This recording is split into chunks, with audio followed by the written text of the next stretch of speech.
Okay, let's get going. First and most important, the lab. So have we gotten things resolved? Is Python loading or not yet? There's no Python V11. There's basically than running. Okay. Well, I think that's fine. You don't have to match me. Not for this class. Yeah. Yeah. If you want to do the exact version, Yeah. just make it advanced and load it. So Okay. we do that in your photo. Everybody has Python working? Yes. All right. And you were able to connect now, one. So, all right. Fantastic. Python. All right. Yeah, we won't. Let's not sweat the version. In the summer, we will care. But right now, it's okay. All right, that's one thing. The other thing, piece of administrivia, is there's effort afoot to change class meeting times. So, what Andy proposed to me was Monday through Wednesday moves to 1100. Does that work for everybody here? Okay. Or 1000. You said, but I do have a standing meeting at 1000. What's that? So President McDowell then, the Scott, What's that? he can have the 10 to 11 block then? No, we're going to be at 11. So I don't know what would you have at 11? 11, so he would be at 10 to 11. Oh, is that how it'll work? Okay. If that works for you. Yeah. Now you don't have anything at 11 currently? Is that a whole? Okay. All right, that's fine. Then I think I'll talk to the scheduler. I don't think we'll be able to have this class, which sucks because the projector's so much better, but we'll survive. Maybe next door or maybe somewhere else where they put us. That has to be part of the deal, right? So we have to fit in 10 and 11 are like prime times on this campus. So it's the hardest to get good rooms for those times. That sound good to everybody? So this would be starting because I still need to confirm via email next week, not tomorrow. So tomorrow will still be at our normal time, 1400. Okay. Not hearing any moans of complaint. Let's press ahead.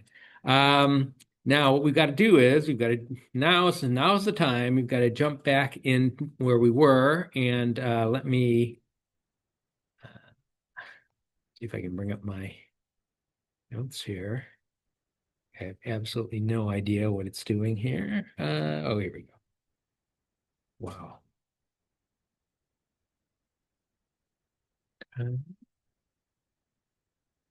All right. So, can't back up to the beginning, but I'll give us a running start to move into the stuff we have to do today because now it starts getting technical and minutia matter all of a sudden because we want to do things with some issues we're going to try to address with basically mathematical precision. All right, maybe let's start here. Let me just remind you, we're going to be running an algorithm that's going to be displayed as there'll be a search tree that's being displayed on the left, where the white node will always be the starting node. Any black nodes, if any, I'm not even sure there are any in these little examples, those would be goal nodes. And what we're going to do is, again, the algorithm is phrased in terms of not the operators explicitly, but this idea of a successor function. And this is because, of course, the operators are different. The operators for the 8 puzzle are not the same as the operators for 8 queens, which are not the same as the operators for scheduling. So if we want to talk about these search algorithms in general, which we do, that's the point, we need a way to do that. So the successor function just says, hey, go try all the operators, give me back every single child that's produced. Okay, this is unedited, unfiltered. No sanity check to say, oh, this child is too stupid. We won't return this one. Now it just returns them all, and then we'll sanity check in the later set. Okay, good. All right. Now we're going to start with breadth first search today. I'll remind you of the questions over here. remind you of the variables. The important ones for today are B, which is the branching number, and branching is the maximum number of children of any node in any possible search tree, i.e., whatever you could get from the search graph. Look at a search graph, the one that has the most children adjacent to it, that will give you your B. D is lowercase d is the depth of the shallowest solution. So, okay, so we know we got to go at least down to depth D to find a solution. And M is the depth of the entire tree. And again, it is theoretically possible for M to be infinite for some search problems. And it's nothing particularly weird. It wouldn't be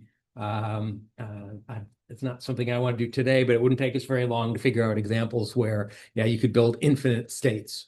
Right? The states could be strings, and you're adding a letter to the end. All right, all right. How many strings are there? There's infinitely many strings, so your tree would be infinite. Okay, right. This is the algorithm, and I'll talk through it when we get to the next slide. Okay, again, this is the format of the slides. The one thing I have a little bit of regret on here is that I didn't get a little more explicit about the big O notation on this slide. It's 2 slides down. But this is the right time to talk about it. So again, let's think about this, and I'm going to be looking at you. Together, we'll try to answer these questions. One is the algorithm optimal? Meaning that when it gives you a solution, is it always the solution with the lowest path cost? That'll be the first question. The second one is, what can you say about the number of computations that's used? Now, we already talked through and said it would be crazy to try to do wall clock time or number of ticks of the CPU. Okay, then we're going to end up with answers that are really complex and dependent on the computer. What does make sense is to use a simple surrogate, and in this case, this algorithm has a loop that you just one pass through that loop. Okay, is roughly the same as every other pass through the loop. So let's count passes through the loop. Every time we pass through the loop, we process one node. So this question is, how many nodes are you going to process through that loop? Worst case. Now the big O here, this would be something like, I tested this pen before I came down here, and it was working. Let's talk. Big O notation is what computer science uses to talk about complexity. It's weird, okay? Because it turns out that questions about computation memory are really, really tough to answer in general. Okay? So what people will do is they'll say the complexity is big O of n squared, where n is some parameter. They have to tell you what that is. It's the number of cities in your graph where you're plotting your path. It's the size of the chessboard. It's the number of squares along one edge of the chessboard. Something. They've got to tell you what this is. It can't be a mystery. Okay. There can be more than one variable as well if the problem's more complicated. And if we decide, well, we say at the end, when we say the computation is big O of n squared, what does this mean?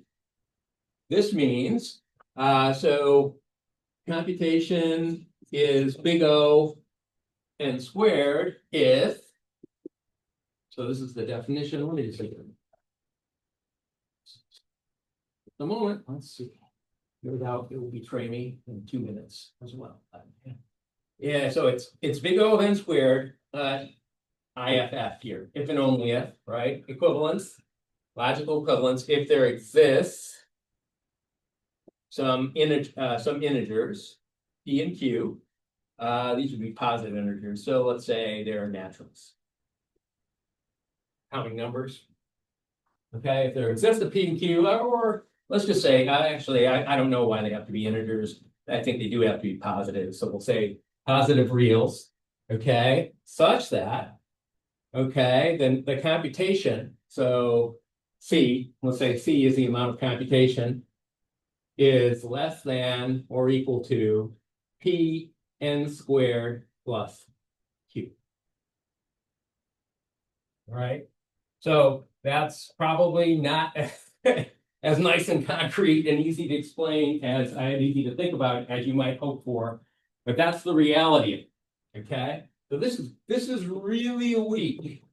Okay, but it gives us an idea of just it kind of limits, it kind of puts an envelope shape down to say that, well, you know, if let's say it's linear, okay, let's say it's like that. Okay, it says that, well, it's basically worst case going to grow less than some line.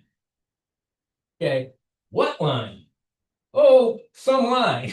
There exists a P and a Q. Okay, there exists a slope and a y-intercept such that that computation, whatever the actual curve is, and it could be horribly complicated, will stay under this line.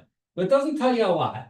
It could certainly be totally less than the line, like way, way less, right? If we did a bad job with our bound, okay? It could be like that. What it can't be is exponential, something like that. Okay? And it turns out that this is actually, it's useful enough that we go through great pains to provide that. The other thing to say about this is that, you know, if we were running a problem, let's say we're searching for paths and n's our number of cities, and the only thing we ever care about is fighting battles on the continental United States, and n might be a big number, but it's basically a fixed number. It's not going to change a lot. Okay, this would not be very useful to us at all, right? Because n is now fixed. This kind of says what's the behavior as n gets large.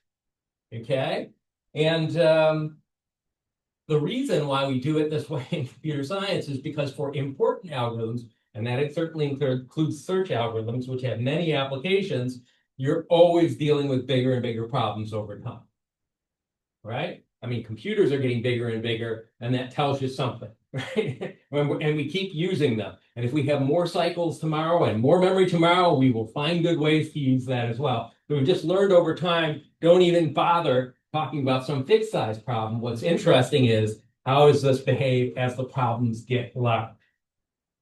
Okay? Right. Again, all we're saying is that there's some line that's over the actual computation curve. It could be this one, it can be this one, right? It can be this one, any line, as long as there exists a line such that this curve won't cross that line, then we're entitled to say that it's big O of n. Likewise, big O of n squared, like what I said, there's some parabola, okay, that it will stay under. So it can't be exponential. So what's the most interesting is if this gets really, really tight, which we won't really see in this course very, very much, but like O of log n, boy, we love things that are O of log n, right? That has a shape like this, which really constrains the computation and really, and therefore is more informative and tells us that things are good and they're going to stay good even when n gets pretty big. O of n is still considered okay, but in AI, we have to deal with awful complexities pretty routinely, exponential complexities. So let's see what we come up with for our problems. Okay, any questions about the big O? This is maybe not as bad as I make out, but it's slipperier, slipperier than I would like. Okay, likewise, of computation, again, we said that's going to be the number of nodes that are processed, right? Every time we take a node off this list, that means we made one pass down through the algorithm. We're going to count those. Okay, and for memory, the only thing here that takes up memory, it's not this, which I've said many times, and I'll say it again because the beginner mistake is to think that somehow these algorithms are actually have these inside their heads in your RAM and your computer somewhere. They don't, because these trees get really huge. All it actually has is the processing list. So all that matters is how many nodes are on the processing list at one time. So as we look here, you see the most that are on the list at one time in this little example is 4. There's many more nodes than that, even in my tiny diagram. Well, there are more nodes than that, even in the tiny diagram. All right. Any questions? All right. Then let's see what we can do with an actual algorithm. So, okay. So breadth first search, that's our first search algorithm. Again, the thing I will pretty much never draw on these slides is like the tree, which consists of just one white node. plus a processing list with that same white node in the processing list. That's always the first, should be the first image. But since it's always the same, I admit. Okay. And if we go pass through the algorithm, let's go through and go pass through the algorithm. I hope I won't belabor this more than your patience will support, but we should do it a few more times. Yeah, let's go down through, right? You pull a node from the processing list. What's the first thing you do? Remember? Goal test it. That's the first step. And it's the only way to exit from the algorithm other than maybe the list going empty, in which case you just fail.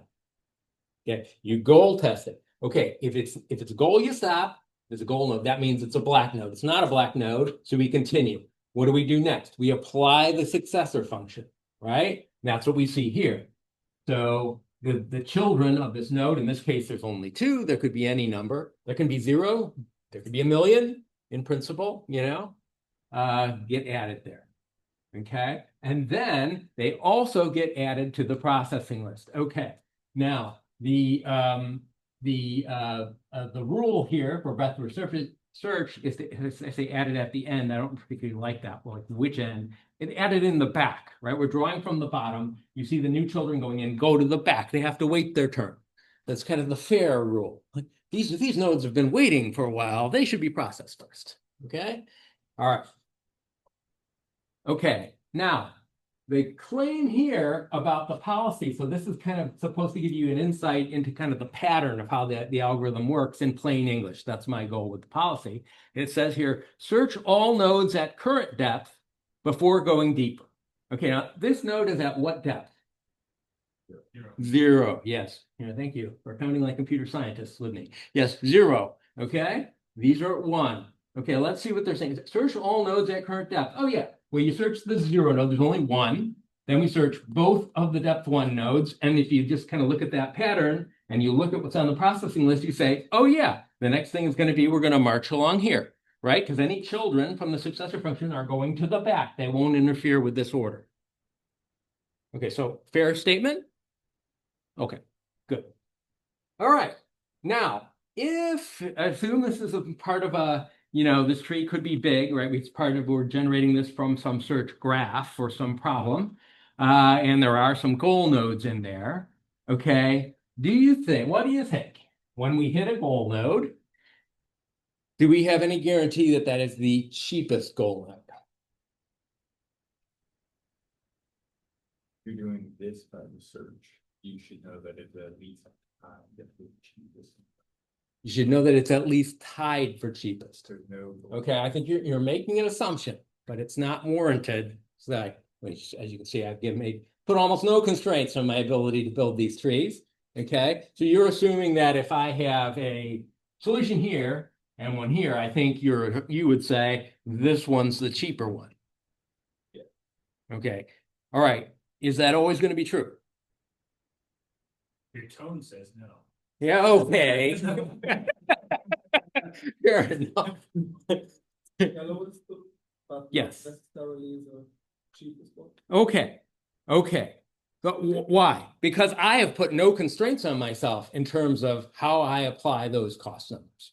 That's the trick. Now, if it's the 8 puzzle, which is like one of the very few examples we've actually seen, then what Nick says is absolutely correct, right? These would all be, this is cost 0, these would all be cost 1, these would all be cost 2, and it will be exactly as you say. If it's 8 queens, though, which we've also looked at, what's the cost for 8 queens? Anyone remember? 8. Okay, if you like, for which solutions? All solutions. Yeah, well, I said 0 on my side, but it doesn't matter. 0, 8. It's all the same. All the same is the point, that we don't discriminate between the solutions.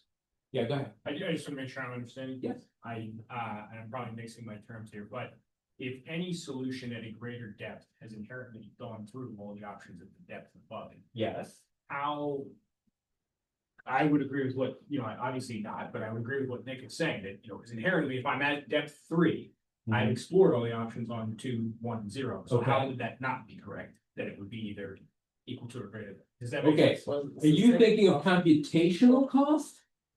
Yeah. No, I'm talking, this is your path.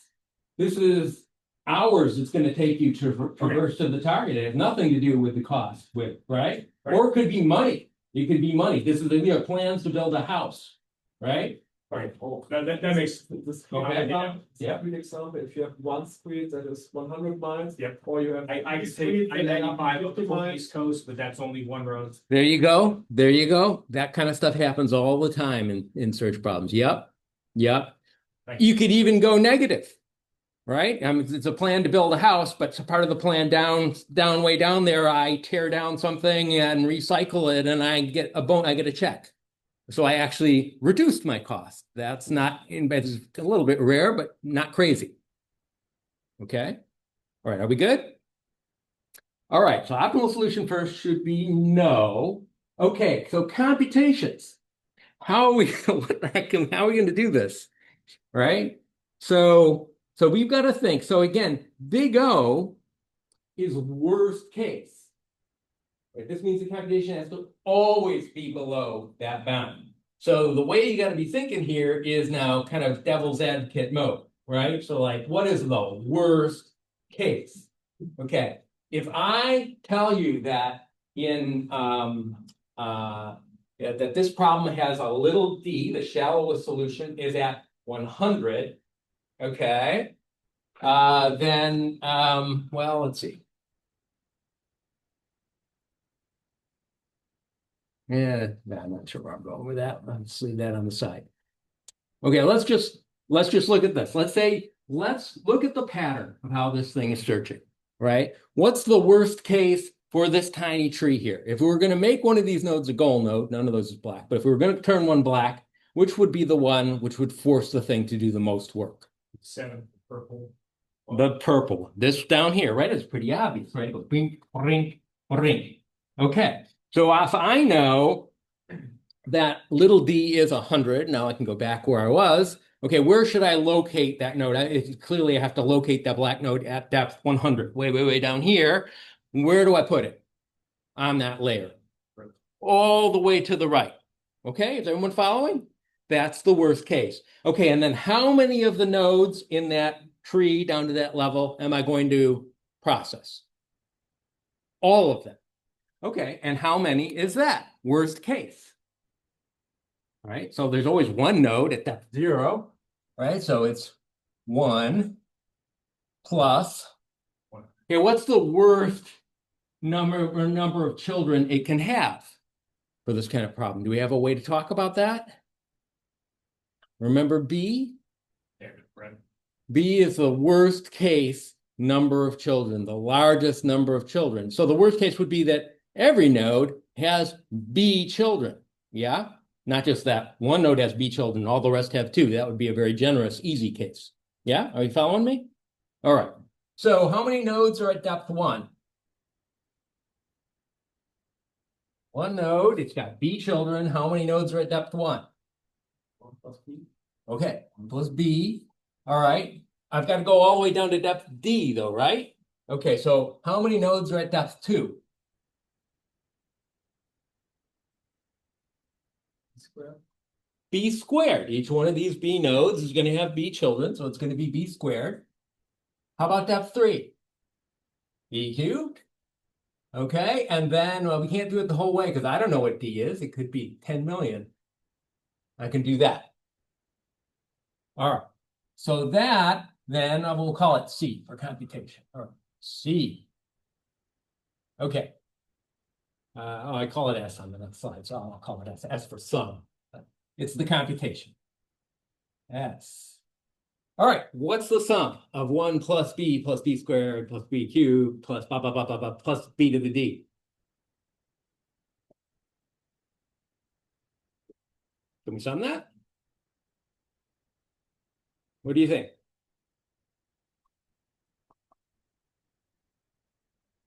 It's possible to sum it? You ever seen anything like that get summed and someone say, this is the sum? I mean, it's not going to sum to 39 or something like that, obviously, right? Because there's no numbers here. Okay. So, all right. So we're not sure if it can be summed. Okay, let's think about it.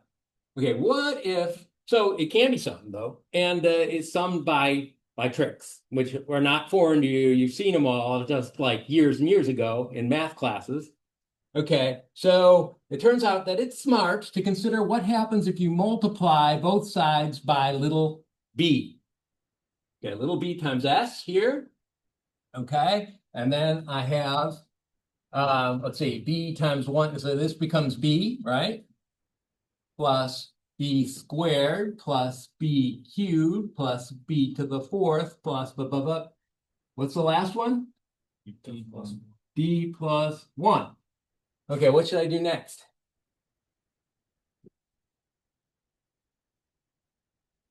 Let's subtract them.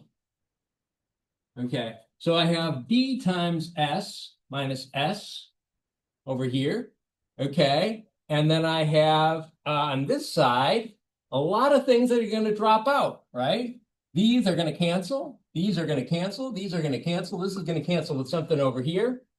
B to the D, what's over here? This must be a B to the D, right? What's left? B to the D plus 1 minus 1. Okay? All right, so we care about S. So S times B minus 1 equals, gosh, we got to get better pens here. Plus 1 minus 1, like that. And so S is, let's see. Okay, let's talk through this. So I want to do this in a smart way. I'm out of whiteboard, so I want to do this in one step here. Okay, so what I want to do is we got to divide both of these terms by b minus 1. Yes. Okay. All right. What I'm going to do is I'm going to factor this, and I'm going to make it b times b to the d. Is that okay? All right. And then I can say I will divide by the b minus 1 like this.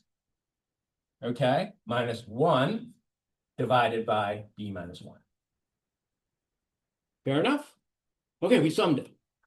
Okay, so this is the answer. Okay, now we're looking for a big O, right? So we're looking for a big O. It looks like, I don't know. I mean, what does it look like? You know? Maybe B to the D, right? That looks to be the act from B over B minus 1 is going to be about 1, right? So what we're looking for is a P and a Q such that we can say, no matter what, this is going to be less than P times B to the D plus Q. All right. How big can this be? Maximum. Well, the maximum would be 1, like if B is 2, right? B can't be 1, right? That means there's only one child. That's not a search problem. You go to the next one, it's just one child, one child, one child, one child. Nothing to search. That's too easy. B's got to at least be 2. So this is less than 1. Okay. This is, let's see. It's always negative.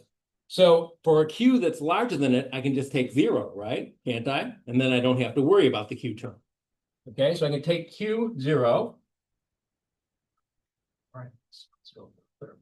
Okay, this one looks like it's working too. Take Q to be 0. And then over here, how big is this term? Right? What's the biggest it could possibly be? Okay. If B is really huge, it's going to be approaching 1, right? I mean, I guess it's going to be a little more than 1. If B is 2, what is it? This is 2, right? 2 over 2 minus 1, then it's 2. So it's between 2 and 1. The biggest it could be is 2, so let's take P to be 2. Okay, so therefore S is less than, I'll say less than equal to, but I think I could strictly say less than in this case, 2 B to the D plus 0, which of course I could just leave out. Okay, this is a proof that the computation is big O B to the D. Okay? Questions about that? We're not going to do this every time, but it's important to have seen this. This is how you do algorithmic analysis in computer science. All right. And at least if you go in and you're looking at different algorithms and they say, well, there's 4 algorithms for this thing I need for my thesis, and this one's big O that, and this one's big O the other, and this is big O some other thing. Maybe this is good enough for you. That information will mean something to you going forward. Okay, so we're going to guess big O, B to the D. Great. All right. Now let's think about memory. How full can this processing list get? And this is tricky because as we go down through the processing, we're adding nodes in, but we're also taking nodes out. Like, what's the fullest it could possibly be? Can you imagine? So if we're going down through here, let's take, maybe to make it easy to think about, if we let this be our solution, when will the processing list be the most full? I was gonna say at the last layer. At the last layer, when I'm done? What do you mean? When I'm on this node?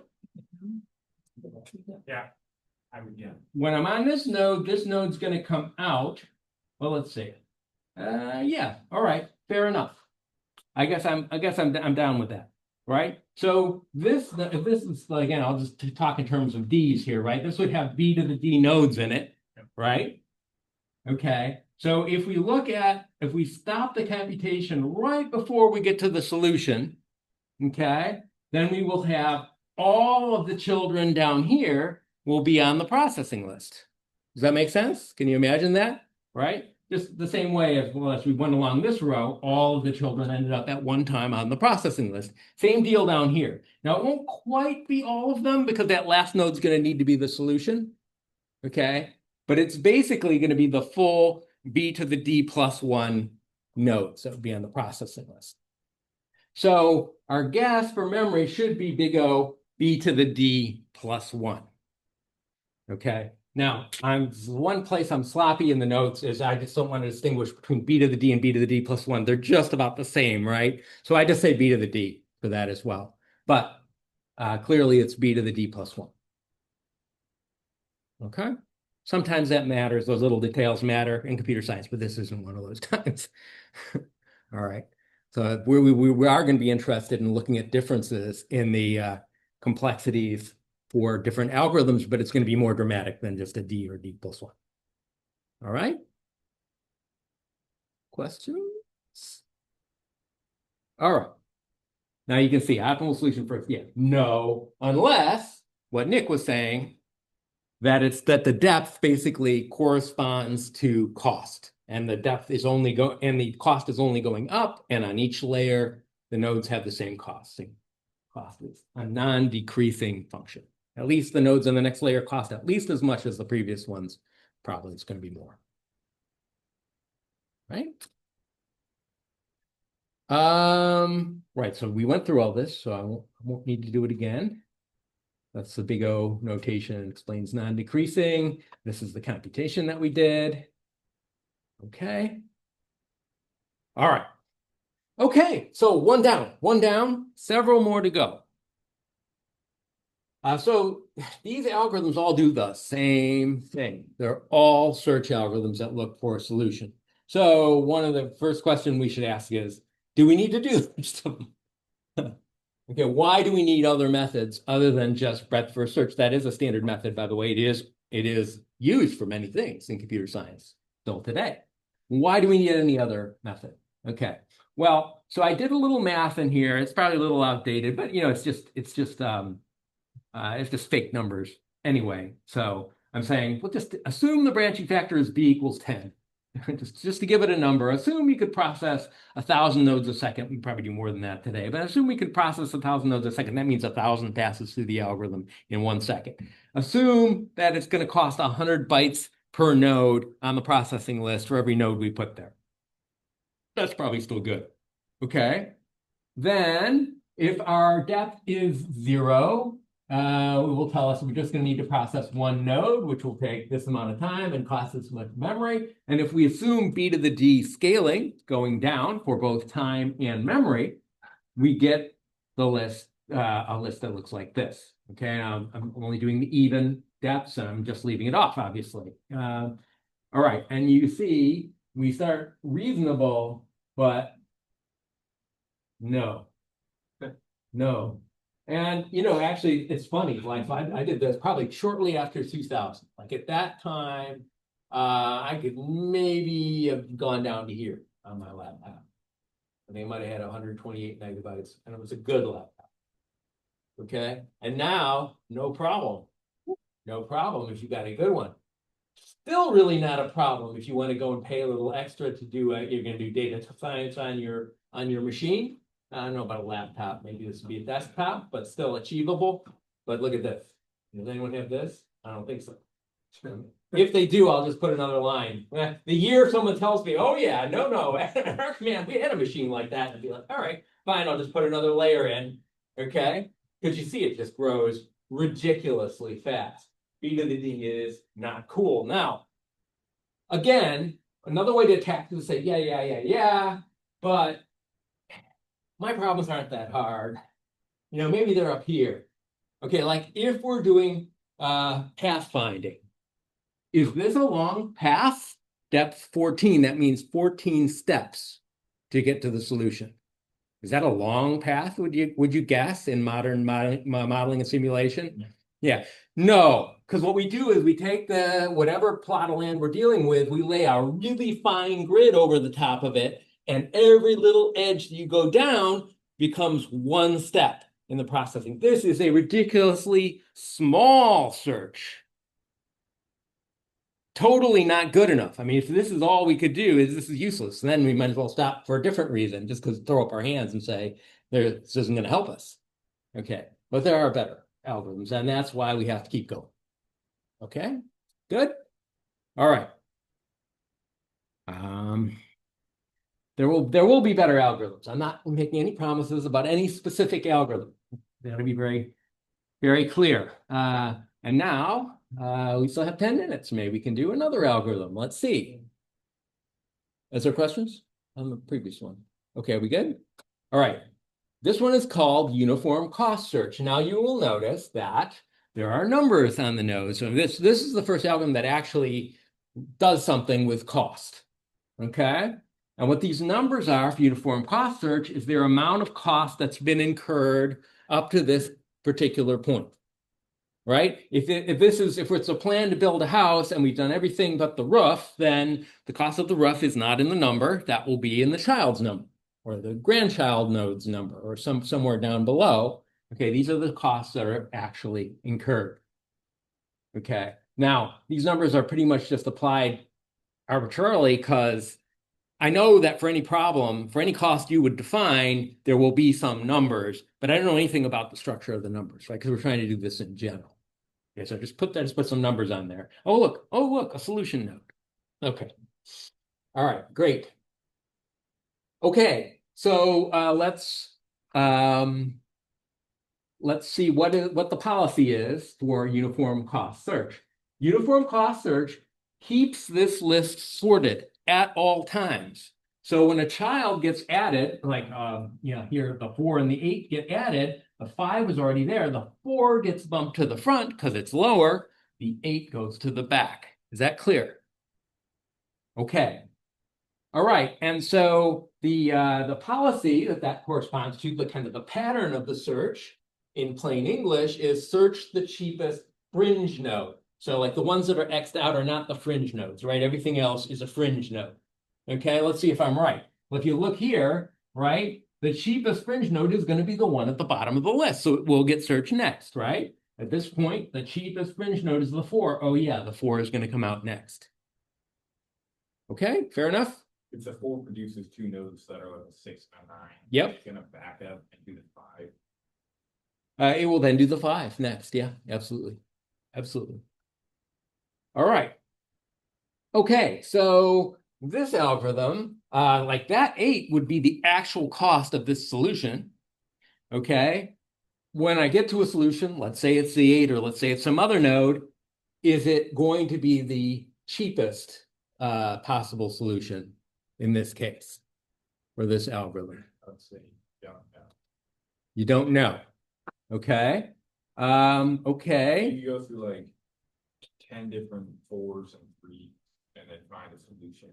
But then like the next one from the 5 could be a solution. So it would cost you a 5, well, that's it. Yeah, I think you're saying what I wanted to say. Okay, so if we wanted to, let's say, okay, let's say I wanted to hide a solution in this graph, which was a lower cost solution. I can you wait one second, Andy? Okay, let's say we wanted to hide a solution. It's a 7. It's a 7, but clearly better than an 8. Okay, what would be the way to hide it? How could we make it so it's going to find the 8 before it finds the 7? You Move branched it over off. to the right. Sorry, no. Sorry, go go ahead. ahead. I was just saying over to the right. Over to the right? Maybe. I think we've got to take into account over to the right means less for this algorithm because it's not in terms of right and left. You don't see the left to right pattern here that we saw in the last one. Now it's doing everything by the numbers. Andy. And you might have said this and I missed it, but these are additive, as in I go from. They are not additive. No, they're just, it's the total incurred cost up to that time. But so if I'm traveling, if you see the example where you get down to 4, right? Mhm. So is that to say that everywhere down there will never be anything further down that chain of 4? Can there be something less than 4 further down that? Absolutely. Now, we did say that before because there's nothing to say. It's Okay. just the cost of the final solution. It could be, if it's money, it could be that you make some money on the way down. And so therefore the cost goes down. Yeah. You can have deep nodes that end up being very cheap. That is possible. All right, sorry, just the example did not have that happen, so I No. didn't know if it could happen. Yes. if that makes Yeah, sense. no, Okay. very good question. Yes, So, yeah, absolutely. Just have to In hide. fact, you need to be thinking that way to be able to answer what I'm asking you right now. So the question would be, you could have a cheaper solution gated behind an apparently more expensive thing, like. so- Yes. Yes. Yes. Okay, so let's be specific. Let's say I wanted to hide a node that was a solution that's a 7 over here as a child of this node. Okay, what would I have to change to make that work? That wouldn't work as it stands because once I process the 5, the 7 is going to come in and I'm going to find the 7. You just make the 5, turn 5 into an 8 or a 9. There we go. Or a 500, say. Okay, this is 500, but its child is 7. Okay, when this node will sit back here, 500, we will not see it. We'll get to the solution. We'll never realize that there was another solution even there. Okay. Okay. So optimal solution first? No, we agree. No, that's not the case. Okay, so that's the same as the last algorithm. All right, how about computation? What's the worst case for computation? How do I make this algorithm really sweat? How do I say you can set it up however you want, as I'm asking for worst case, so you have freedom to just kind of design a terrible circumstance for this algorithm. If you had a 500 off the bat, and Yeah. the optimal solution was hidden behind it, it Yeah. could explore the entire rest of the possibility space. Okay. Forever looking at, or something like that. So the worst I'll have to explore of the tree is how much? How much did you say? What did you say? How much of the rest of the tree am I going to have to You could explore? the entire. I'll have to explore the entire rest of the tree. Yep. Ah, okay. All right. So how deep am I going to have to go for the entire rest of the tree? D. D is M. Yes, thank you. Who said M? Thank you, Ben. Yes, M is the maximum depth of the tree. I mean, D could be 5 and M can be 1,000,000. So we have to go down to 1,000,000. You'll have to touch the entire rest of the tree. Okay, so roughly speaking, we're going to have to do every node in this tree down to depth M. What do you suppose that is in terms of big O? Say it again, sorry. We're going to have to cut, basically, we're going to have to explore the entire tree down to depth M. Right? Worst case is going to be that every node has B children, right? It doesn't make it harder to have fewer children, ever. Okay? Every node has B children. We go all the way down to depth M. Ooh, how many nodes are we going to have to touch? It's going to be pretty similar to a fruit bro. Yeah, So- really similar. So what's the answer? Come on. I know you want to say it. I know you want to say it. B to the M. Yes, of course. It's the same thing. It's 1 plus B squared, up, all the way down to B to the M. That's right. Yeah, that's it. Same, exactly. So I don't have to do it again. And I'm happy too. I'm smiling. I don't have to do that computation, but we did it already. Okay, but this will be B to the M. So I do have a meeting to go to. All right. All right. Now what about memory? So like how do we set things up to make the processing list get really full at least one point? We just need it to get really full one time to make the complexity bad.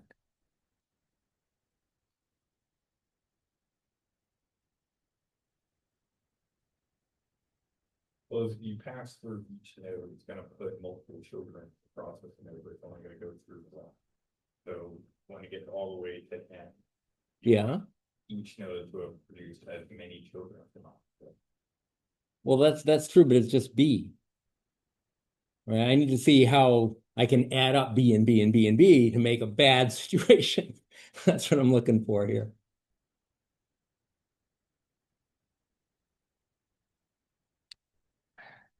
Well, think about what we did. Could we do think about the circumstances that we had with the breadth first algorithm. B minus one. How about that? B minus one to the M, not quite, but I mean, you might be on the right track. Well, let's just think about the circumstances. What do? We made it so the whole bottom of the tree, which is the biggest layer, right? I mean, these layers are getting bigger at actually the way I draw it is like a triangle, but that's only for B equals 2. And B is greater than 2, it goes like this. Every layer has many more nodes than the one before. And with the breadth first search, the way we set it up, right? Putting the solution way on the right, because that was the secret in that case, we made it put that whole bottom layer, okay, which is actually, well, underneath the D layer, right? That whole layer underneath that's which is B to the D plus 1. Okay, so here we've got a tree that's goes all the way down to M, okay? Just to M, no deeper than M. The solution is down here somewhere, okay? How do we set it up? Do you think we could set it up so that all of these nodes, except for this one maybe, get on the process? Well, actually, and this one too is on the processing list at the same time. Sure, why not? This one too. How many nodes would that be? How many nodes are in this entire layer? Depth M. Just in the layer. I'm not asking you to sum it. B to the. I know it's the end of the M. Come on. Reach for it. B to the M. Yes, just B to the M. So it's B to the M nodes. Could we set it up so that all these end up on the processing list at one time? Is that hard? They just would have to be higher cost, right? They would just have to be higher cost than all the costs up here. Like take the max of all this and make this one more. And all those nodes will end up on the processing list at one time. Okay? So this will be B to the M. So you can feel good about that. See how much faster it was the second time? Okay. Now the bad news is the answers are not what we'd like to see. Right? Not optimal. Computation complexity worse. Somebody was B to the D, now it's B to the M. Memory was B to the D, now it's B to the M. Everything kind of got worse. We're out of time, and I have to walk across campus, so I'll stop there. But I want you to think about why is this so bad? I mean, it's nothing too crazy. Like, go with the cheapest for all the plans you see up to this point. Go with the one that has the cheapest incurred cost up to that. It's not like there's anything crazy about it. Think about that. Why do you think that this turns out so unimpressive in the worst case? Okay, we'll talk about that right tomorrow at 1400 tomorrow, maybe the last Wednesday. Be at 1400.